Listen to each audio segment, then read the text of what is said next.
तो आज हम लोग ब्लड का पार्ट 6 करने वाले हैं, जिसमें ब्लड से रिलेटेड पूरा थ्योरी पढ़ लिया। अब हम लोग ब्लड का क्या करने वाले, क्वेश्चन आंसर का प्रैक्टिस। इसमें से बोल रहा है किस रक्त समूह को सार्वभौमिक दानकर्ता करते हैं, मतलब कौन सा ऐसा ब्लड ग्रुप है जो डोनर है।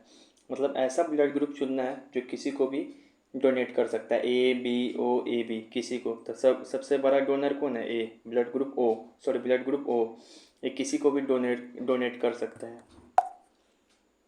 कौन सा ब्लड ग्रुप है जो एक्सेप्टर है, ग्रहण करता है, मतलब वो किसी से भी ब्लड ग्रुप ले लेगा। तो ए बी। देखो एक्सेप्टर पूछे ग्रहण करता तो ए बी, डोनर पूछे तो ब्लड ग्रुप ओ। फिर से यहाँ पे पूछ रहा है कि एक स्वस्थ मनुष्य के शरीर में कितना औसतन रक्त होना चाहिए। तो 5 से 6 लीटर, मेल में होता है 5.5 लीटर, फीमेल में आधा लीटर कम तो 5 लीटर। फिर से यहाँ पे पूछ रहा है, इस सवाल में पढ़ोगे तो निम्न में से कौन रक्त का घटक है, मतलब रक्त का कंपोनेंट पूछ रहा है कि जो ब्लड होता है उसका कंपोनेंट क्या है। तो ब्लड में 4 कंपोनेंट पाया जाता है, प्लाज्मा, आरबीसी, डब्ल्यूबीसी, प्लेटलेट्स। मान लो कि ये हाथ है तो हाथ में क्या है, ब्लड है। तो इस ब्लड को अगर हम देखेंगे माइक्रोस्कोप से तो इसमें 4 चीज़ पाया जाएगा। ये जो पीला पीला है लिक्विड पूरा भरा हुआ, ये है प्लाज्मा, लिक्विड पार्ट्स क्या है प्लाज्मा। और ये सब जो दाना दाना है, जो रेड बड़ा वाला दाना, इसको बोलते हैं हम लोग आरबीसी। ये जो वाइट वाला दाना है इसको बोलेंगे डब्ल्यूबीसी और प्लेटलेट्स। तो 4 पार्ट है ब्लड में, याद रखेंगे कौन कौन सा पार्ट है ब्लड में, 4, प्लाज्मा, प्लेटलेट्स, डब्ल्यूबीसी और आरबीसी। तो A B C D, blood में इस चारों को मिलाकर क्या बनता है, ब्लड बनता है। फिर से ये देखो, ये मान लो कि पूरा ब्लड है, ठीक है। तो इस ब्लड में कितना है, 55% भाग क्या है, सबसे ज़्यादा भाग। तो 55% है प्लाज्मा। और जो 45% भाग बच गया, इसी में 3 चीज़ है, W B C, R B C और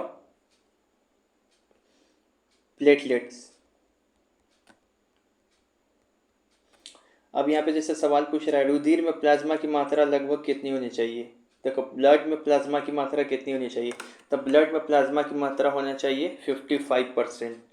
बाकी 45% क्या आता है, रुद्राणु, कॉर्पुसेल्स। अगर प्लाज्मा पूछ रहा है तो यही होगा 55%। कभी ऐसा भी सवाल पूछे कि ब्लड में सबसे ज़्यादा कौन सा पार्ट पाया जाएगा, तो क्या आंसर होगा, तब भी प्लाज्मा। फिर बोल रहा है कि जो प्लाज्मा होता है, प्लाज्मा में वाटर का परसेंट कितना होता है, रुधिर रुधिर रुधिर मतलब होता है प्लाज्मा। तब प्लाज्मा, रुधिर के प्लाज्मा मतलब रुधिर मतलब ब्लड, मतलब ब्लड के प्लाज्मा, जो ब्लड होता है ब्लड का जो प्लाज्मा पार्ट है उसमें पानी कितना होगा। तो देखो पूरा मान लो कि ब्लड है, 55% क्या है प्लाज्मा, 55% में जो 90% चीज़ है ना वो क्या होगा, पानी होता है। तो 90%, ठीक है। प्लाज्मा के अंदर देखो, यहाँ देखो, यहाँ ऐसे समझ में आएगा, ये पूरा ब्लड है, इसमें 55% है प्लाज्मा। इस 55% के अंदर, प्लाज्मा के अंदर तो बहुत सारा चीज़ है, लेकिन इस प्लाज्मा का जो 90% भाग है वो क्या है, वाटर। और 6% चीज़ इसका आ जाएगा प्रोटीन, और 1% चीज़ आयंस। क्या बोल रही। अब यहाँ पे देखो कैसा सवाल बोल रहा है, रुधिर के प्लाज्मा में उपस्थित घटक के संदर्भ में कौन सत्य है। मतलब प्लाज्मा में तो वाटर भी है, प्रोटीन भी है, इनऑर्गेनिक आयंस भी है, बहुत सारा गैसेस भी होता है डिजोल्व, फिर से बहुत सारा, फिर से एंटीक्लॉगिंग एजेंट भी है। तो सबका परसेंटेज पूछ रहा है, ऐसे इसका आंसर होगा ऑल ऑफ द अबव, सब सही है। जो ये प्लाज्मा है तो इस प्लाज्मा के अंदर 90% पानी पाया जाएगा, और 6% प्रोटीन और 1% इनऑर्गेनिक आयन। इनमें से सभी सभी सही है। चलो आपको दिखाते हैं कैसे। देखो ये क्या है, प्लाज्मा। इस प्लाज्मा के अंदर वाटर कितना है, 90%। डिजॉल्व गैस भी होता है, वेस्ट मटेरियल भी होता है, अमोनिया, यूरिया, यूरिक एसिड। फिर से प्रोटीन भी होता है बहुत सारा, प्रोटीन में कौन, एल्बुमिन, ग्लोबुमिन, फिब्रोजिन, प्रोथ्रोम्बिन, और एक एंटीकोगुलेंट भी रहता है जिसका नाम है हिपेरिन। ये सब चीज़ रहता है, जिसमें सबसे ज़्यादा प्लाज्मा के अंदर क्या रहेगा, 90% पानी, और इस 6% ये प्रोटीन पाया जाएगा, ये वाला प्रोटीन, ठीक है। तो प्लाज्मा का जो भी संरचना है इसको ध्यान रखें। Proteins mainly found in plasma. Plasma में कौन तरीके का प्रोटीन पाया जाएगा, तो प्लाज्मा में 4 प्रोटीन पाया जाता है। एक एल्बुमिन, ग्लोबुमिन, फिब्रोजिन, एक होता है प्रोथ्रोम्बिन। ये जो फिब्रोजिन और प्रोथ्रोम्बिन नाम का प्रोटीन है ये ब्लड को क्लॉट करता है। एल्बुमिन का काम है ऑस्मोटिक बैलेंस करना है, ग्लोबुमिन का काम है डिफेंस मैकेनिज्म। ये 4 प्रकार का प्रोटीन प्लाज्मा में पाया जाता है। फिर से इसमें पूछ रहा है कि प्लाज्मा के अंदर एक प्रोटीन है चारों में से, इसमें से कौन सा प्रोटीन है जो ब्लड क्लॉटिंग करता है। तो हम बताए थे प्लाज्मा के अंदर जो भी ब्लड क्लॉटिंग करता है उस प्रोटीन का नाम होगा हमेशा आर से शुरू होगा। उसके आर से शुरू नहीं, उसके नाम में आर आएगा। तो यहाँ पर देखो एल्बुमिन है, ग्लोबुमिन है, इसके नाम में आर आ रहा है फिब्रोजिन, तो ये होगा ब्लड क्लॉटिंग करने वाला प्रोटीन। ऐसे ही सारा प्रोटीन पाया जाता है प्लाज्मा में ये सारा प्रोटीन पाया जाएगा। लेकिन यहाँ पे पूछ रहा है कौन सा ऐसा प्रोटीन है प्लाज्मा के अंदर जो ब्लड क्लॉट करता है, तो इसका आंसर होगा फिब्रोजिन। जब यहाँ पे सारा चीज़ दिया है, यहाँ पे सवाल पूछा है निम्न में से कौन सा प्रोटीन का उपयोग पाराशरीर संतुलन के लिए किया जाता है। पाराशरीर संतुलन का हिंदी में देखेंगे क्या लिखा हुआ है, ऑस्मोटिक बैलेंस। ऑस्मोटिक बैलेंस कौन सा प्रोटीन करता है, तो ऑस्मोटिक बैलेंस करता है एल्बुमिन। कैसे याद कराए थे, एल्बुमिन का काम है ऑस्मोटिक बैलेंस करना, ग्लोबुमिन का काम है डिफेंस मैकेनिज्म करना, अब प्रोथ्रोम्बिन फिब्रोजिन का काम है प्लाज्मा में उपस्थित ये दोनों भी रहता है, इसका काम है ब्लड क्लॉट करना, खून जमाना। अब चलो दिखाते हैं कैसे याद कराए थे। देखो एल्बुमिन का काम है ऑस्मोटिक बैलेंस करना, ट्रिक एल्बम ओशो। एल्बम एक ओशो का साधु है, उसका एल्बम आया, तो एल्बुमिन का काम है ऑस्मोटिक बैलेंस करना, और ग्लोबुमिन का काम है डिफेंस मैकेनिज्म, यानी कि कैसे याद कराए थे, गोली डिफेंस, गोली मतलब गोली और डिफेंस मतलब ये ग्लोबुमिन मीन्स डिफेंस मतलब डिफेंस मैकेनिज्म। जिस भी प्रोटीन के नाम में आर आ रहा हो वो ब्लड क्लॉटिंग से संबंधित है, जैसे हिपेरिन, प्रोथ्रोम्बिन और फिब्रोजिन, इन सभी के नाम में आर आ रहा है, तो ये सभी क्या है, किससे संबंधित है, जिसके नाम में आर आ जाए, ब्लड क्लॉटिंग से, यही बात है। फिर यहाँ देखो प्लाज्मा में उपस्थित कौन सा पदार्थ है जो शरीर में रक्त थक्का बनाने से रोकता है। तो देखो प्लाज्मा के अंदर बहुत सारा पदार्थ है, खून जमाने वाला भी पदार्थ है जिसका नाम है प्रोथ्रोम्बिन और फिब्रोजिन, और एक ऐसा पदार्थ भी हिपेरिन जो ब्लड क्लॉट होने से रोकता है। तो क्या होगा, हिपेरिन, ये भी प्लाज्मा के अंदर ही पाया जाता है। चलो एक बार फिर से प्लाज्मा का संरचना दिखाते हैं। देखो ये है हिपेरिन, ये भी प्लाज्मा के अंदर ही पाया जा रहा है हिपेरिन। बहुत सारा चीज़ पाया जाता है प्लाज्मा के अंदर, क्या क्या पाया जा रहा है सभी को याद रखें। अब ये देखिए रुधिर में आरबीसी की मात्रा लगभग कितनी है, तो पता होना चाहिए कि रुधिर में सबसे ज़्यादा आरबीसी ही पाया जाता है। जैसे कि ब्लड है तो इस ब्लड में 55% पाया जाएगा प्लाज्मा, और जो 45% है इसी में पाया जाता है आरबीसी, डब्ल्यूबीसी और एक होता है प्लेटलेट्स। इस 45% से भी जो 40% अकेले क्या पाया जाएगा, आरबीसी, बाकी 1% में ये डब्ल्यूबीसी और प्लेटलेट्स मिलता है, तो 44% ब्लड में आरबीसी की मात्रा 44% है। फिर से यहाँ पे बोला आरबीसी के बारे में सही असत्य कथन चुने, जो कथन गलत है। आरबीसी का जीवन काल 120 दिन होता है, ये बात सही है। आरबीसी को एरिथ्रोसाइट बोलते हैं, ये भी बात सही है। आरबीसी का निर्माण बोन मैरो में होगा, अस्थि मज्जा में, ये भी बात सही है। आरबीसी का निर्माण लीवर में भी होता है, बोन मैरो में भी। जब बच्चा एम्ब्रोइक स्टेज में होगा, भ्रूण अवस्था में एकदम पेट में, तो लीवर में होगा, और जब बच्चा बड़ा हो जाएगा जन्म के बाद तो बोन मैरो में होगा। फिर ये ऑप्शन बोल रहा, तो ये तीनों ऑप्शन सही है, 1 2 तीनों सही है, लेकिन ये वाला ऑप्शन पढ़ो कि आरबीसी को ल्यूकोसाइट कहा जाता है क्या, नहीं, ल्यूकोसाइट आरबीसी का नाम है, नहीं, ल्यूकोसाइट नाम है, तो ये कथन क्या हो गया, गलत। तो इसमें से गलत चुना था, ये ल्यूकोसाइट नाम है डब्ल्यूबीसी को कहते हैं ल्यूकोसाइट। आरबीसी का ग्रेवयार्ड कौन है, कब्रगाह, आरबीसी का कब्रगाह कौन है, या ब्लड बैंक आरबीसी का कौन है। मतलब आरबीसी तो बनता है लीवर में और बोन मैरो में, लेकिन ये मरता कहाँ पे आरबीसी, 120 दिन बाद तो इसको फैगोसाइट खा जाएगा इस आरबीसी को, तो फिर मरेगा कहाँ पे, तो ये मरेगा स्प्लीन यानी प्लीहा, यहाँ पे मरता है, पीछे बता चुके हैं। फिर से बोल रहा है कि भ्रूणीय अवस्था में आरबीसी का निर्माण कहाँ होगा, तो भ्रूणीय अवस्था में आरबीसी का निर्माण होगा लीवर में, और बर्थ के बाद, जन्म के बाद बोन मैरो में। यहाँ पे भ्रूणीय अवस्था पूछा है तो लीवर। फिर यहाँ बोल रहा है कि ऊंचाई पे जैसे जैसे जाएंगे तो आरबीसी के साथ क्या होगा। तो देखो ऊंचाई पे जाने पे क्या होता है कि आरबीसी के साथ क्या होगा, यहाँ पे ऊंचाई पे जाने पे ऑक्सीजन की मात्रा क्या है, घटेगा, जब ऑक्सीजन की मात्रा घटेगा तो आरबीसी क्या करेगा, आरबीसी में एक हेमोग्लोबिन नाम का एक पिगमेंट होगा, ये अपना जो संख्या है बढ़ा लेगा। जब संख्या बढ़ा लेगा ये आरबीसी, तो इससे बहुत सारा ऑक्सीजन जाके क्या करेगा, चिपक जाएगा। इससे बहुत सारा ऑक्सीजन जाके क्या करेगा, चिपक जाएगा। इससे बहुत सारा ऑक्सीजन जाके चिपक जाएगा। तो इसी का याद रखेंगे, जब भी ऊंचाई पे जाएंगे तो जो हेमोग्लोबिन है वो अपना संख्या बढ़ा लेता है ताकि ऑक्सीजन की कमी अपने आप को चिपका लेगा। बहुत सारा हेमोग्लोबिन आएगा तो बहुत सारे ऑक्सीजन को अपने आप को चिपका लेगा। इसी कारण आरबीसी का जो संख्या है वो बढ़ता है। बच्चा कन्फ्यूजन होता है संख्या बढ़ता है कि आकार, आकार तो वही रहेगा, शेप वही रहेगा, लेकिन संख्या जो होता है नंबर वो इंक्रीज हो जाएगा आरबीसी का हाइट पे। तो यहाँ पे देखो क्या लिखा है, संख्या बढ़ेगा। हाइट पे जाने पे क्या होता है, ऑक्सीजन कम होगा तो हेमोग्लोबिन बढ़ेगा। तो हेमोग्लोबिन आरबीसी में हेमोग्लोबिन रहता है तो हेमोग्लोबिन का क्या होगा, मात्रा बढ़ेगा। तो हेमोग्लोबिन अपने साथ ऑक्सीजन को और चिपकाएगा। इस कारण ऊंचाई पे जाने पे आरबीसी के संख्या में बढ़ोतरी होती है। आरबीसी के प्रोडक्शन को क्या बोलते हैं, आरबीसी के प्रोडक्शन को बोलते हैं एरिथ्रोपोइटीन। एरिथ्रोपोइटीन, आरबीसी का नाम क्या है, एरिथ्रोसाइट्स। कौन एरिथ्रोपोइटिक ऑर्गन है, एरिथ्रोपोइटिक ऑर्गन वही होगा जहाँ पे आरबीसी, जो आरबीसी से संबंधित होगा, जैसे कि लीवर, बोन मैरो, ये दोनों एरिथ्रोपोइटिक ऑर्गन है, क्योंकि यहाँ पे आरबीसी का क्या होता है, फॉर्मेशन, निर्माण। फिर है कि ये यहाँ से पूछ रहा है कि 120 दिन बाद आरबीसी को कौन निकल जाएगा। तो 120 दिन बाद तो आरबीसी समाप्त हो जाता है, फिर एक नया आरबीसी बनता है।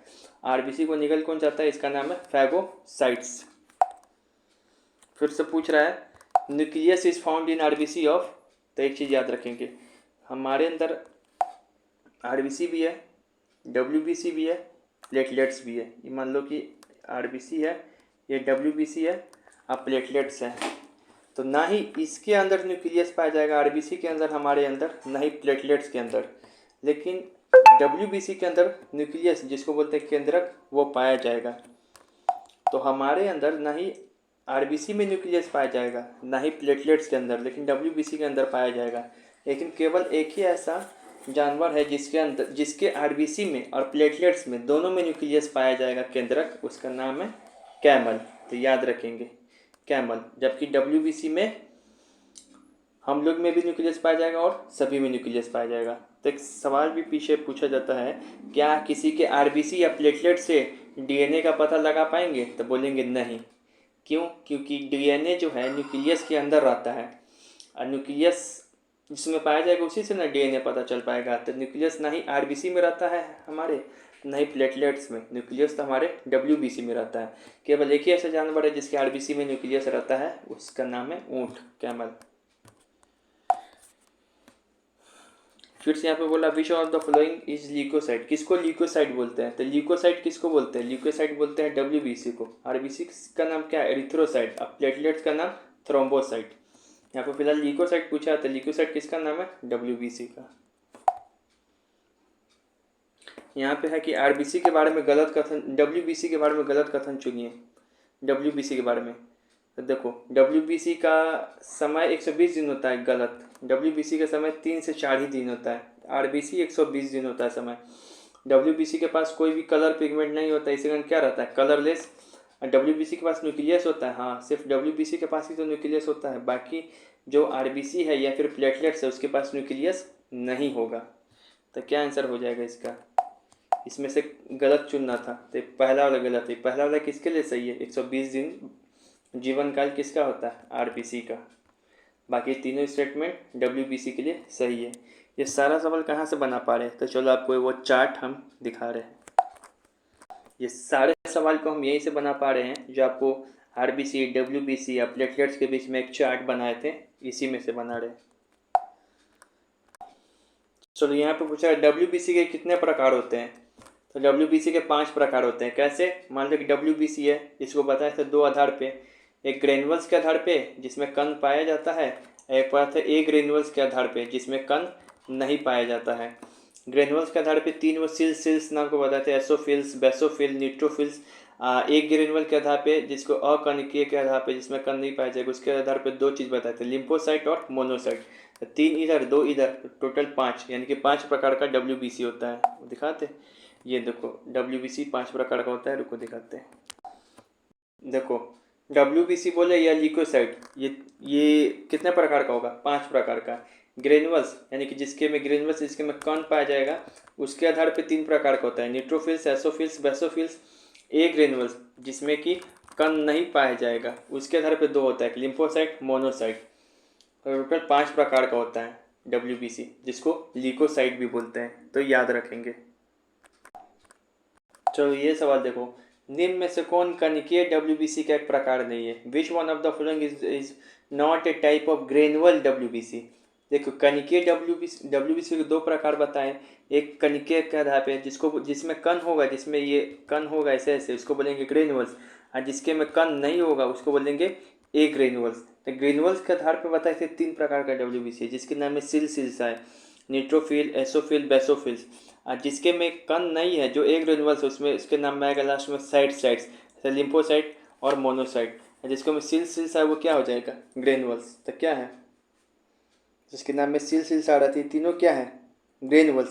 तो कौन नहीं है ग्रेनुअल्स वाला WBC? तो उसका नाम है लिम्फोसाइट। इसके नाम में क्या आ रहा है? साइट्स, लिम्फोसाइट और एक मोनोसाइट। थ्रोम्बोसाइट, किसको थ्रोम्बोसाइट बोलते हैं? थ्रोम्बोसाइट, तो थ्रोम्बोसाइट नाम है प्लेटलेट्स का। RBC को बोलते हैं एरिथ्रोसाइट, WBC को बोलते हैं ल्यूकोसाइट, और प्लेटलेट्स का नाम है थ्रोम्बोसाइट। ठीक है, चलो यहाँ देखो, किसे WBC कहा जाता है? किसे WBC कहा जाता है, मतलब WBC का नाम क्या है? तो 4 ऑप्शन है, ल्यूकोसाइट, लिम्फोसाइट, एरिथ्रोसाइट, एसोफिल्स। तो भैया देखो, ये बच्चा तो समझ जाएगा, एरिथ्रोसाइट तो काट देगा ऑप्शन, क्योंकि एरिथ्रोसाइट किसको कहते हैं? RBC को। ठीक है, एसोफिल्स भी ऑप्शन काट देगा, क्योंकि एसोफिल्स WBC का एक प्रकार है। वो भी कैसा वाला प्रकार? ग्रेनुअल्स के आधार पे, कणिकाएं कण के आधार पे वाला प्रकार है। बच्चा जो फंसेगा ये वाले ऑप्शन में, ये दोनों ऑप्शन में। ल्यूकोसाइट नाम है कि उसका, कि लिम्फोसाइट नाम है? तो देखो, लिम्फोसाइट WBC का ही एक प्रकार है, जबकि ल्यूकोसाइट क्या है? WBC का ओरिजिनल नाम है। ये BPSC में पूछा था, मैं भी कंफ्यूज कर गया था, इसको याद रखेंगे। ल्यूकोसाइट ही WBC का ओरिजिनल नाम है, और लिम्फोसाइट WBC का एक प्रकार है। लिम्फोसाइट ही WBC का एक प्रकार है, जिसको T सेल्स भी बोलते हैं। क्या बोलते हैं? T cells. क्या बोलते हैं लिम्फोसाइट को? T cells. ठीक है, तो याद रखेंगे। इसका आंसर क्या हो जाएगा? ल्यूकोसाइट। WBC का नाम क्या है? ल्यूकोसाइट। बाकी ये वाला और ये वाला WBC का, ये दोनों क्या है? प्रकार है। इसको एरिथ्रोसाइट किसको बोलते हैं? RBC को। चलिए एक बार फिर से वो चार्ट रिवीजन करा रहे हैं। देखो ये चार्ट देखोगे पूरा अपने समझ में आ जाएगा। लिम्फोसाइट ही WBC का एक प्रकार न है, मोनोसाइट भी WBC का एक प्रकार है, एसोफिल्स, बेसोफिल, न्यूट्रोफिल्स WBC का प्रकार है, जबकि WBC का ओरिजिनल नाम क्या है? ल्यूकोसाइट। एक सवाल ये भी पूछता है कि T सेल्स को क्या कहते हैं? तो T सेल्स भी WBC का ही एक प्रकार है, जिसको लिम्फोसाइट बोलते हैं। याद रखेंगे कि T cells are also known as lymphocyte. T cells को क्या बोलते हैं? लिम्फोसाइट, जो WBC का एक प्रकार है। और ये जो T सेल्स है, अगर यही खराबी हो जाता है आदमी में, तो उसको क्या हो जाएगा? इम्यूनी सिस्टम यानी कि प्रतिरोधक क्षमता कमजोर हो जाएगा, और उसको क्या हो जाएगा? कैंसर हो जाएगा। ठीक है, तो याद रखेंगे ये बात को।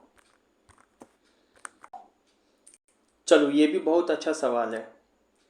यहाँ पे बोल रहा है डैश रोग प्रतिरोधक क्षमता बढ़ाता है, इंक्रीज इम्यूनिटी। कौन इम्यूनिटी को इंक्रीज करेगा? प्लाज्मा, WBC, RBC के प्लेटलेट्स। तो एक चीज़ समझो, मान लो कि ये कोई मानव है ऐसे, ठीक है, ये सबका काम समझो। पहले आते हैं प्लाज्मा पर। प्लाज्मा का काम क्या है? हम जो खाते पीते हैं उसमें पोषण रहेगा, न्यूट्रिशन रहेगा, नाइट्रोजनियस वेस्ट भी रहेगा, वर्ज्य पदार्थ। तो उसको पूरे शरीर में परिवहन कौन करेगा? यही प्लाज्मा करेगा। तो प्लाज्मा का काम है कि हमारे शरीर में जो भी पोषण है या फिर नाइट्रोजनियस वेस्ट है, उसको परिवहन कराना। तो ये काम हो गया प्लाज्मा का। ठीक है, फिर एक आएगा WBC। WBC का काम क्या है? WBC का, तो WBC का काम है कि शरीर में जो भी इन्फेक्शन होता है, उससे क्या करना? लड़ना। WBC क्या करेगा? आपका रोग प्रतिरोधक क्षमता बढ़ाएगा और जो भी शरीर में बीमारी होगा, रोग होगा, उसके खिलाफ लड़ना। जिसके में WBC ही कम रहेगा संख्या, वो हमेशा बीमारी रहेगा और किसी भी बीमारी से जल्दी ग्रसित हो जाएगा। तो WBC क्या करता है, बीमारी से बचाता है आदमी को। ठीक है। RBC का काम क्या है, RBC का, तो RBC का काम है कि हमारे शरीर में ऑक्सीजन को परिवहन करना। ऑक्सीजन को एक जगह से दूसरे जगह खून के सहारे ले जाएगा कौन, RBC ही हमारे शरीर में ऑक्सीजन को एक जगह से दूसरे जगह ले जाता है। ये हो गया RBC का। लास्ट में बच गया प्लेटलेट्स। प्लेटलेट्स का क्या काम है, तो प्लेटलेट्स का काम है कि हमारे शरीर को ऊर्जा देना, एनर्जी देना। अगर प्लेटलेट्स नहीं रहेगा तो दिन भर लेढ़वा जैसा रहोगे, शक्ति नहीं मिलेगा। पता है कि जब डेंगू होता है आदमी को तो उसमें प्लेटलेट्स ही कम हो जाता है, जिस कारण आदमी को चलाई नहीं हो पाता है। तो प्लेटलेट्स का काम है क्या करना, ऊर्जा देना। अब प्लेटलेट्स का एक और काम है हमारे शरीर में ब्लड क्लॉट करना। अगर कहीं पे खून निकल रहा है तो उसको जमाना भी काम किसका है, प्लेटलेट्स का। तो प्लेटलेट्स का दो काम है, एक तो शरीर में पूरा क्या करता है, ऊर्जा देगा, और एक खून को जमाएगा, खून को जमाएगा। तो सारा चीज़ का सारा समझ में आ गया, एक बार फिर से रिवीजन कराते रहे। प्लाज्मा का काम है कि शरीर में नाइट्रोजनियस वेस्ट या पोषक पदार्थ का परिवहन करना। WBC का काम है कि शरीर को रोग प्रतिरोध से बचाना और रोग प्रतिरोध क्षमता बढ़ाना और बीमारी से बचाना। RBC का काम है कि शरीर में ऑक्सीजन का परिवहन करना एक जगह से दूसरे जगह। जबकि प्लेटलेट्स का काम है कि शरीर में रक्त का थक्का बनाना, ब्लड क्लॉट करना और शरीर को एनर्जी देना। तो इन सारा काम आपको याद होना चाहिए। बिल्कुल, चलिए एकदम वही चीज़ है, यही सवाल है। पीछे जो कंसेप्ट बताएं इसी पर बताइए। तो ब्लड में सारा कंपोनेंट है, प्लाज्मा भी पाया जाएगा, RBC भी, WBC भी, प्लेटलेट्स भी। और सबसे ज़्यादा ब्लड में क्या पाया जाता है, 55% ये प्लाज्मा, और 40, फिर उसके बाद 45% में ये तीनों चीज़ पाया जाता है। उसमें भी 44% में अकेले RBC और 1% मिलके WBC और प्लेटलेट्स पाया जाएगा। तो इन सारा का फंक्शन बताना है। सबसे पहला फंक्शन सोचते हैं प्लाज्मा का क्या होगा। तो प्लाज्मा के बारे में क्या बताएं आप, पीछे बताइए। प्लाज्मा के बारे में यही ना बताए हैं कि ये हमारे शरीर में पोषण पदार्थ और नाइट्रोजन वेस्ट जो भी पदार्थ होता है उसका परिवहन करना। तो क्या होगा, ये पोषक तत्व, हार्मोन और अपशिष्ट उत्पादों का परिवहन करना किसका काम है, प्लाज्मा का। उसके बाद RBC का काम क्या है, तो RBC का काम है हमारे शरीर में ऑक्सीजन का परिवहन करना, एक जगह से दूसरे जगह खून में ऑक्सीजन को ले जाना घोलकर। ये RBC का काम हो गया। WBC का काम क्या है, हमारा रोग प्रतिरोध क्षमता बढ़ाना और कोई भी इन्फेक्शन से, बीमारी से बचाना। नहीं बताए थे WBC का पीछे, तो यही होगा। संक्रमण से लड़ता है और प्रतिरक्षण प्रदान करता है, इम्यूनिटी बढ़ाता है। प्लेटलेट्स का क्या काम बताए हैं प्लेटलेट्स का पीछे, तो प्लेटलेट्स के बारे में बताए हैं कि हमारे शरीर में क्या करता है, ब्लड को क्लॉट करता है और हमें एनर्जी प्रोवाइड करेगा। तो ये सब का सही है। इसका ये हो गया, इसका ये हो गया, और WBC का ये हो गया, प्लेटलेट्स का ये हो गया। तो ध्यान रहे। इसी पर एक और सवाल है, ये वाला बता दो सोच के, पढ़े हो पीछे तो। Which component of the blood transport food, carbon dioxide and nitrogenous waste. रक्त का कौन सा घटक भोजन, CO2 और नाइट्रोजन अपशिष्ट का परिवहन करेगा। देखो भोजन में क्या रहता है, पोषण, CO2 और नाइट्रोजनियस अपशिष्ट मतलब वज्र पदार्थ का कौन परिवहन करेगा इस सब का, तो प्लेटलेट्स कि प्लाज्मा। इसका आंसर होगा प्लाज्मा। प्लेटलेट्स के बारे में क्या बताए थे कि रक्त का थक्का बनाता है और एनर्जी प्रोवाइड करेगा, जबकि प्लाज्मा अपशिष्ट उत्पाद, पोषण पदार्थ, हार्मोन का परिवहन करता है। तो याद रखेंगे। फिर से ये भी सवाल अच्छा है, इसमें ब्लड का कंपोनेंट दिया हुआ है, फिर पूछ रहा है कि इसका कितना वैल्यू होना चाहिए। आप बताइए हमारे शरीर में सबसे ज़्यादा संख्या में क्या रहता है, प्लाज्मा के बाद रहेगा RBC कितना संख्या में रहता है, मिलियन में। तो क्या हो जाएगा, मिलियन वाला जहाँ पर आएगा वो RBC होगा। फिर उसके बाद क्या रहता है हमारे शरीर में, प्लेटलेट्स की white blood cell, WBC। Platelets कितना होना चाहिए हमारे शरीर में, लाखों में। तो ये किस में आ जाएगा, लाख में, यही दिया है। फिर WBC कितना होना चाहिए, 10,000 से ऊपर, 1000, 10,000, 15,000, 20,000 इसके आसपास होना चाहिए। WBC क्या आ जाएगा, 1000 में, तो इसमें ये चुनना था। मिलियन में क्या हो जाएगा, मिलियन में हो जाएगा आपको, सॉरी मिलियन में हो जाएगा आपको RBC, और WBC हो जाएगा, अरे यार इधर गलती हो गया, मिलियन में क्या हो जाएगा, मिलियन में हो जाएगा तुमको RBC, WBC हो जाएगा 1000 में, और प्लेटलेट्स हो जाता है लाख में। ऐसे याद रखना है। मानव रक्त में सबसे बड़ी कोशिका कौन है, ये बताइए, सोचिए। देखो मानव रक्त में पूछा सबसे बड़ी कोशिका कौन है, तो वो है WBC, श्वेत कोशिका। WBC का ही एक प्रकार है, आपको WBC का तो बहुत सारा प्रकार बताया, एसोफिल, बेसोफिल, न्यूट्रोफिल, लिम्फोसाइट, मोनोसाइट। इसमें जो एक मोनोसाइट नाम का जो एक WBC है, ये सबसे बड़ा मानव के अंदर कोशिका सेल है। तो अगर मोनोसाइट का नाम नहीं दिया है और आपसे पूछे कि मानव में रक्त में सबसे बड़ी कोशिका कौन है, तो WBC मारेंगे, ठीक है। लेकिन मोनोसाइट का नाम दिया रहा है, तब पूछे मानव रक्त में सबसे बड़ी कोशिका कौन है, तब मोनोसाइट को मारेंगे, क्योंकि मोनोसाइट WBC का ही एक क्या है, प्रकार है। जैसे ये सवाल को बताओ, रक्त की सबसे बड़ी कोशिका कौन है, तो मानव रक्त में सबसे बड़ी कोशिका है मोनोसाइट। क्या है, मोनोसाइट। मोनोसाइट ही क्या है, एक WBC का प्रकार है। बस हो गया। फिर यहाँ पे देखो, high blood pressure is also called hypertension which is cause due to, उच्च रक्तदाब को ही हाइपरटेंशन कहते हैं, मतलब हाई BP को ही हाइपरटेंशन कहते हैं। और ये हाइपरटेंशन जो होता है, BP, हाई ब्लड प्रेशर, ये किसके कारण होगा, इसको डायरेक्ट रट लेंगे, एक एग्जाम में पूछा है। तो हम आपको बताए थे कि मानव में जो ब्लड वेसल होता है 3 प्रकार का, कैपिलरी, आर्टरी और वेन। तो इसमें जो आर्टरी को क्या बोलते हैं, धमनी। तो धमनी का जब संकुचन होता है ना, धमनी का संकुचन, तो इसी के कारण क्या होता है, हाई ब्लड प्रेशर। तो याद रखेंगे इसका आंसर क्या होगा, धमनी का संकुचन होना। जब धमनी क्या होगा, संकुचित होगा, धमनी दबेगा, संकुचित होगा। ये वाला सवाल बताओ कि प्लाज्मा का बहुत सारा कंपोनेंट दिया, जैसे पानी, प्रोटीन, अदर सोर्स। यहाँ पे इसका परसेंटेज दिया कि प्लाज्मा में कितना है। तो भैया हमने आपको नहीं बताया है कि प्लाज्मा के अंदर सबसे ज़्यादा पानी है, जिसका प्रतिशत है 91%, 90% पानी पाया जाता है प्लाज्मा में। और प्लाज्मा के अंदर प्रोटीन भी पाया जाता है जो कि 7% के आसपास है।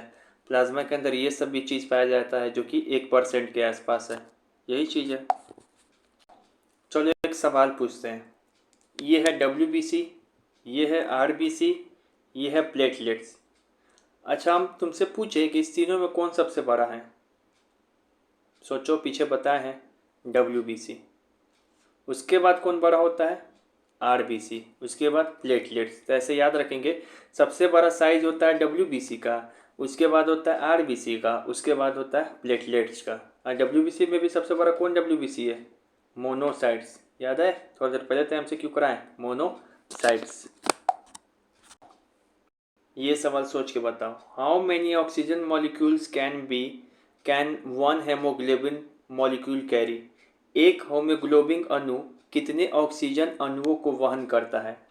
मतलब एक हेमोग्लोबिन अपने साथ कितने ऑक्सीजन को चिपकाएगा। तो याद रखेंगे, एक हेमोग्लोबिन जो है वो अपने साथ 4 ऑक्सीजन अणु को चिपकाएगा। एक ऑक्सीजन अणु, ये 2 ऑक्सीजन अणु, 3 ऑक्सीजन अणु और ये 4 ऑक्सीजन अणु। लेकिन कभी पूछ दे कि कितने ऑक्सीजन के परमाणु को चिपकाएगा, तो परमाणु अणु से छोटा होता है। परमाणु मतलब सिंगल, परमाणु को ही मिला के अणु बनेगा, एटम को ही मिला के क्या बनेगा, मॉलिक्यूल। तो एटम बोले तो बोलना 8, क्योंकि 2 2 4 2 6 2 8। लेकिन अणु बोले, मॉलिक्यूल्स बोले तो बोलना 4, 1 2 3 4। तो यहाँ पे देख लेना कि यहाँ पे देखो, एक हेमोग्लोबिन, उसके साथ 4, उसके साथ क्या है, 4 ऑक्सीजन का अणु है। तो यहाँ पे देखो क्या बोलेगा, इस हिसाब से देखना है। एक हेमोग्लोबिन अणु कितने ऑक्सीजन अणु को वहन करता है, तो 4। लेकिन पूछे कि एक हेमोग्लोबिन अणु कितने ऑक्सीजन के परमाणु को वहन करता है, तब आंसर हो जाएगा 8। अणु बोले तो 4, परमाणु बोले तो 8। ठीक है, देखो 2 सवाल करा रहे हैं, बड़ी कंफ्यूजन है। यहाँ पे पूछ रहा है लार्जेस्ट नंबर ऑफ WBC कौन है, न्यूट्रोफिल, एसोफिल, बेसोफिल, मोनोसाइट्स।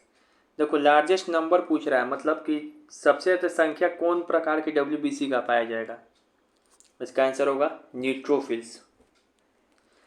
संख्या बोले सबसे ज़्यादा कौन सा WBC पाया जाएगा, मतलब संख्या मतलब 1 2 3 4 5 6 7 बहुत सारा, कौन सा पाया जाएगा, कौन प्रकार का WBC, तब बोलेंगे न्यूट्रोफिल्स।